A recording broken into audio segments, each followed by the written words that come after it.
the substance abuse order, you drink the alcohol, you drive. That's your problem. You drive. That's your problem. The first, the second, the third. But when you're getting up to 7, 8, or 9, 10, whoo, you may have a lifetime sentence there. But they're two separate incidents, two separate states, two separate dates. You could have a life sentence because you could have killed a mom and 2 kids. 26 CF 10, State of Wisconsin versus Stephen Ronning, a plea and sentencing. The parties have reached an agreement.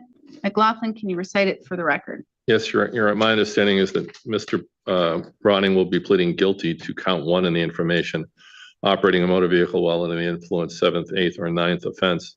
Count 2 will be dismissed and read in for sentencing purposes.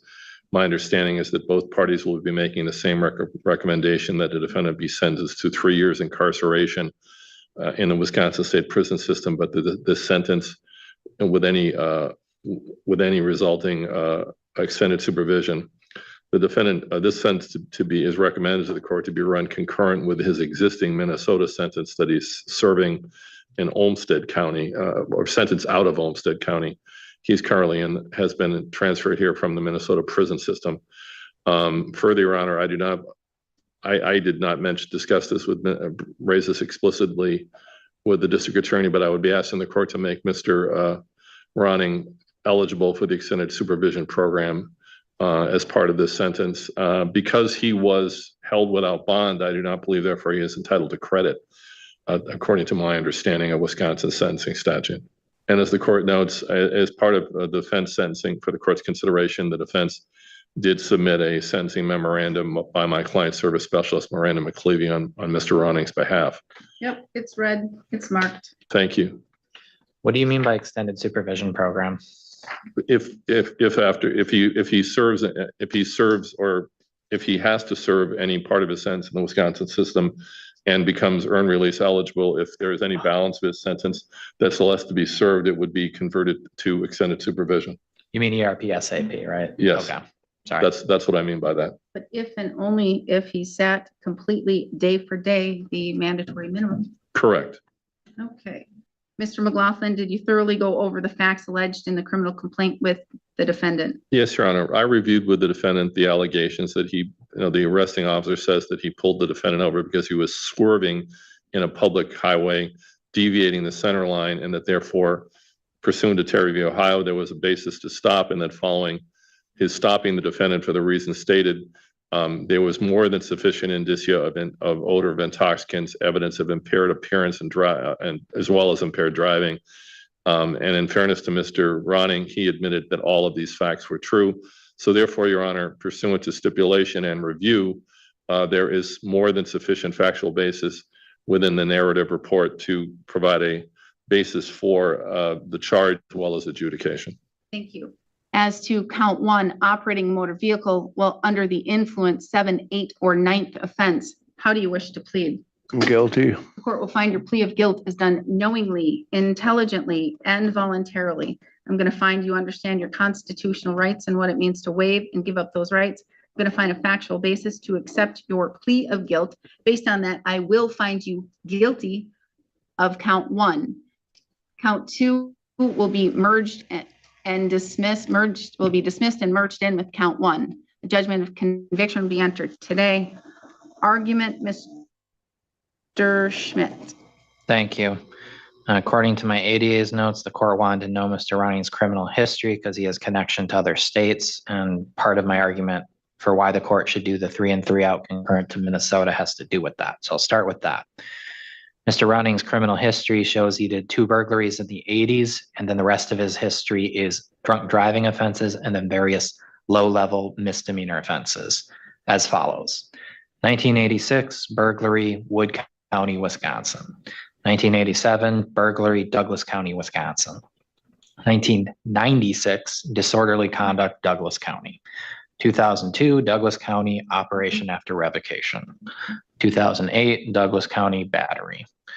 Then in South Dakota, 1994, Yankton, drunk driving. 1994, Yankton, insufficient funds for a check in the 3rd degree. 1995, Yankton, simple assault. Minnesota, 2001, St. Louis drunk driving, 2003, St. Louis drunk driving, 2006, St. Louis drunk driving, 2011, Crow Wing drunk driving, 2016, Renville drunk driving, and now 2025, Olmsted drunk driving.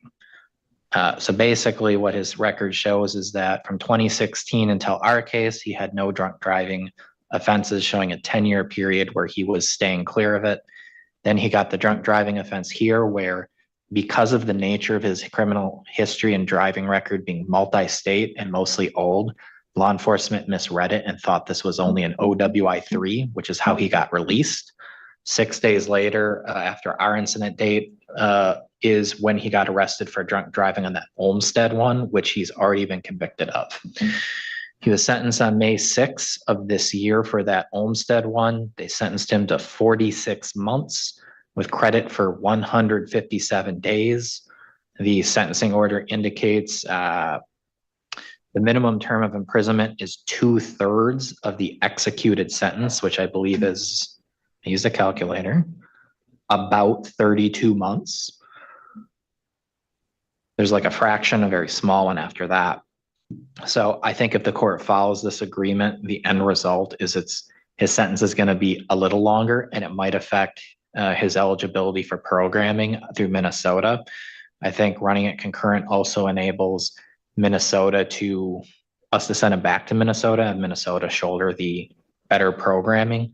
I think the criminal history reflects that he has a much stronger connection to Minnesota and a much more recent connection to Minnesota than here. I understand the sentencing memorandum shows that he has had connection to Wisconsin, but I think it's highly relevant that the vast majority of his convictions for drunk driving are Minnesota, almost all of them actually. So for those reasons, the state would ask that you follow the agreement. Thank you. All right, thank you, Mr. McLaughlin. My remarks are essentially consistent with Mr. Schmidt's, Your Honor. I think the primary point is that in my dealings with Mr. Ronning, he's fully accepted responsibility. He never disputed the charge of the facts. He waived his preliminary hearing. He's accepted responsibility. He admitted to me he was operating under the influence. I believe he faces, as I believe my client service specialist memorandum details, he faces significant incarceration and in Minnesota, plus supervision until 2033. So therefore, he is going to be under a long period of supervision in terms of community protection. I think the court wanted, and I referenced, and I made note of it, because I think the court wanted to know what Mr. Ronning's state of mind was. And I think my client service specialist does a good point in pointing out that his intrinsic motivation seems to want him to maintain and enhance his relationship with his daughter. He I think was frank with her, is that he has felt the weight of disappointment from his daughter in his behavior, and that at age 58, he has not only lost liberty, but he has lost life opportunity and damage to his important relationships.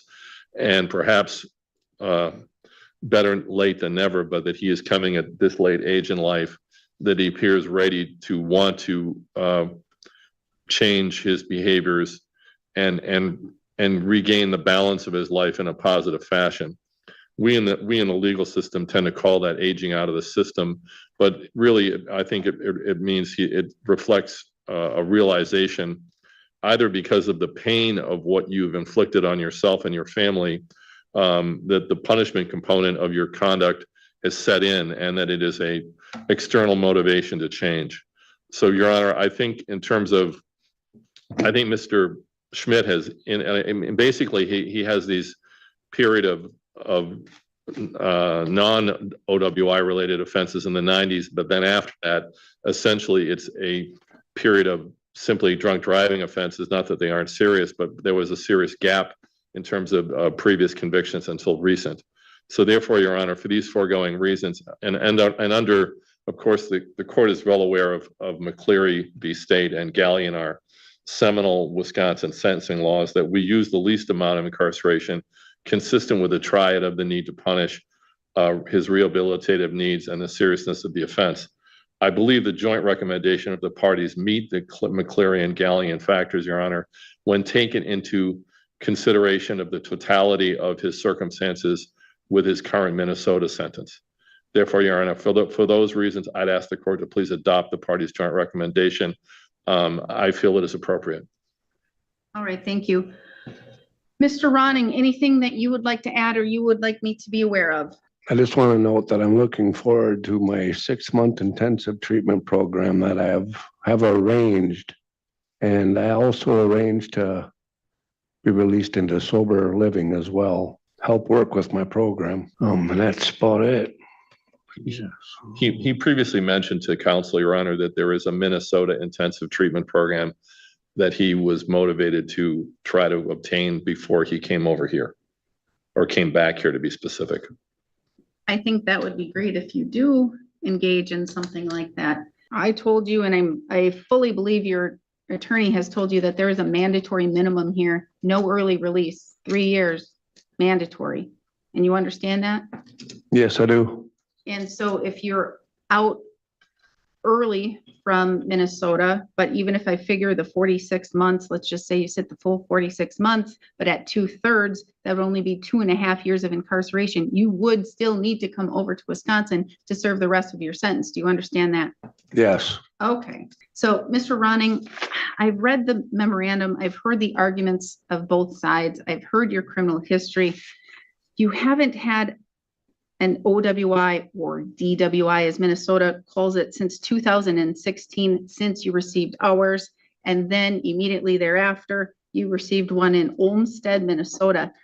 So 2 back-to-back.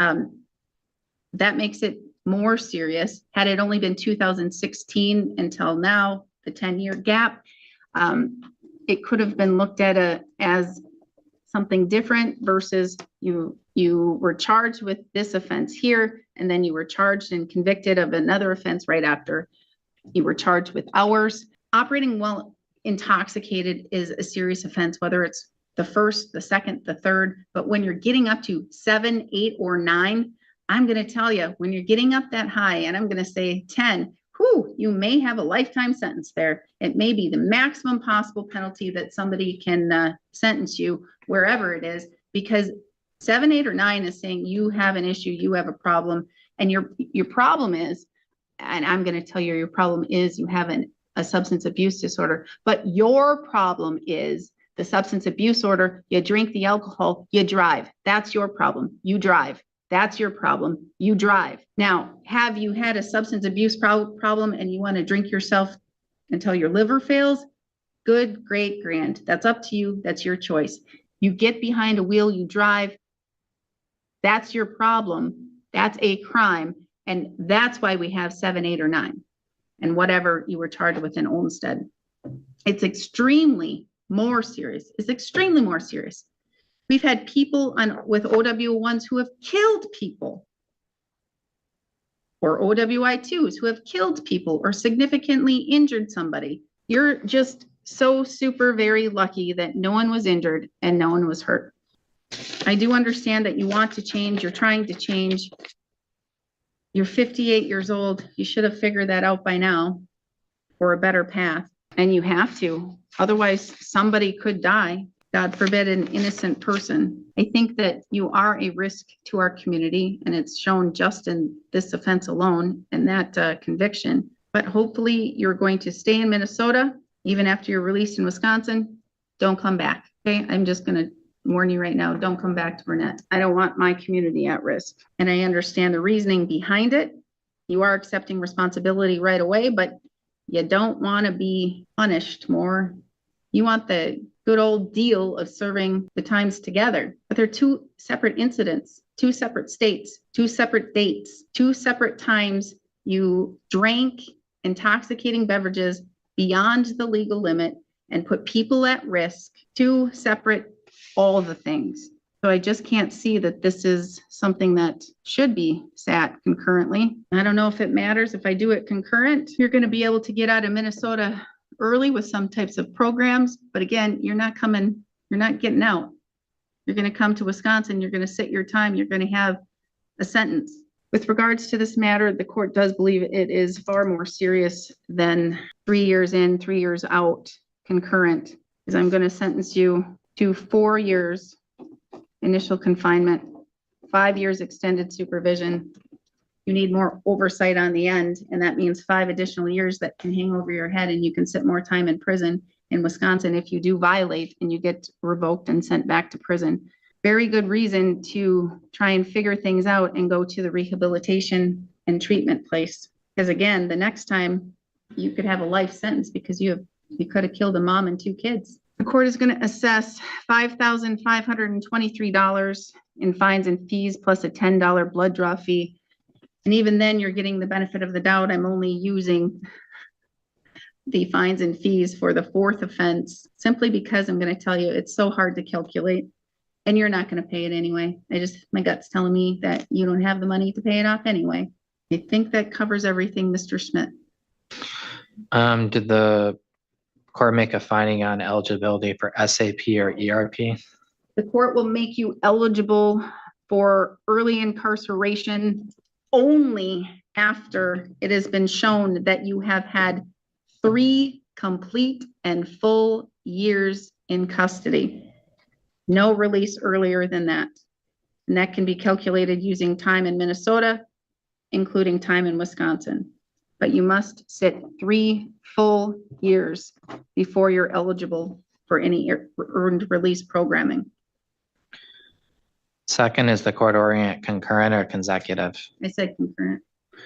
Third, did the court order a revocation of his license? The court will revoke, oh yeah, I haven't gotten to that yet. They still have to order OWI assessment and follow through. I did order an AODA. I also have to revoke your license and a revocation here up to DOT, but what are you asking the court to revoke? How long? I'm trying to find what it is from the court. I know DOT is going to revoke it for life. They will. I can look at my big old binder. Try and find that as well. I'm going to order 10 years revocation of driver's license, 10 years ignition interlock device.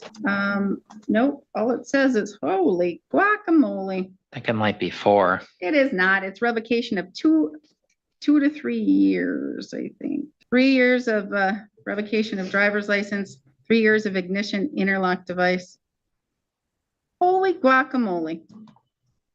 I can't believe that has even ever been part of, should be a whole lot more than that. But your license most likely is going to be revoked from the Department of Motor Vehicles, the DMV. They'll figure that out. What else?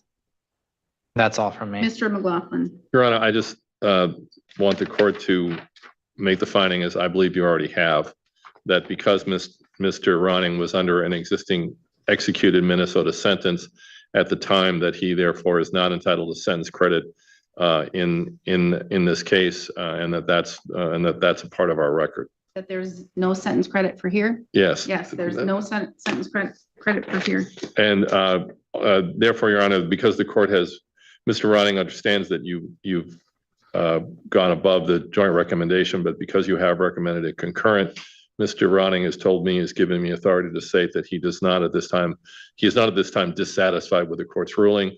However, and I appreciate his accepting that. I think that shows again his acceptance of responsibility. However, he has 20 days from today's date to change his mind. Should he do so, he has the right to, within that time period, to seek relief to the Wisconsin Intermediate Court of Appeals. Services of his attorney continue in that time. Thank you. Thank you. Mr. Ronning, just so I can be clear with you why I didn't follow the recommendation as it was recommended to the court. Again, it's because it's different dates, different times when you could have decided not to drive in different states. So there should be a different sentence, which means it should be something that would be more of a punishment because it was twice, 2 different times. All right, thank you.